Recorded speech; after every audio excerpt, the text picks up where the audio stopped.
One of the first questions that we have for you is actually a voicemail that we got called in, so let's take a listen to that. I would like to know, what does the Bible say about psychics, soothsayers?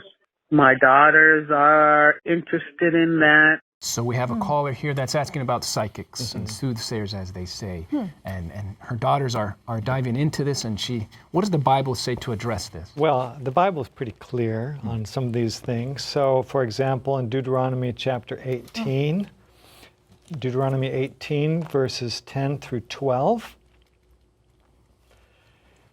God speaks through Moses, saying, "There shall not be found among you anyone who makes his son or his daughter pass through the fire, or one who practices witchcraft, or a soothsayer, or one who interprets omens, or a sorcerer, or one who conjures spells, or a medium, or a spiritist, or one who calls up the dead. For all who do these things are an abomination to the Lord."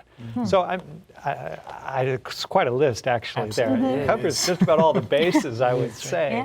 Yeah. Magic, the idea of casting a spell on someone, whether it's a good one or a bad one, is here clearly prohibited by the Bible. Trying to talk to the dead, because the dead really can't talk to us. The Bible is very clear about that as well, so we can't talk to them either. And what about when, psychics, they see into the future? There's a lot of people in today's day and age, there's worry, there's concern, and they want to know about the future.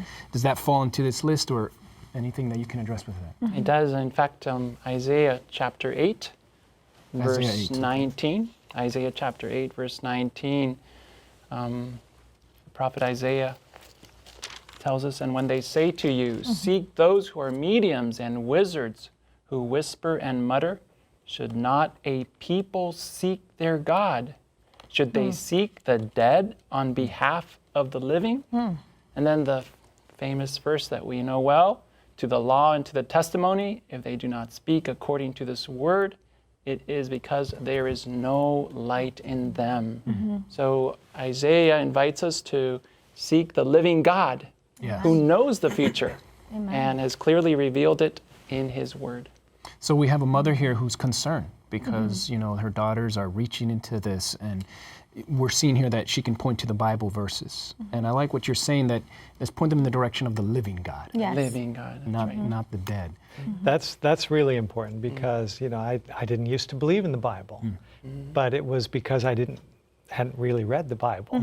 But when I discovered that the Bible has prophecies so accurately fulfilled through history, and it's unique.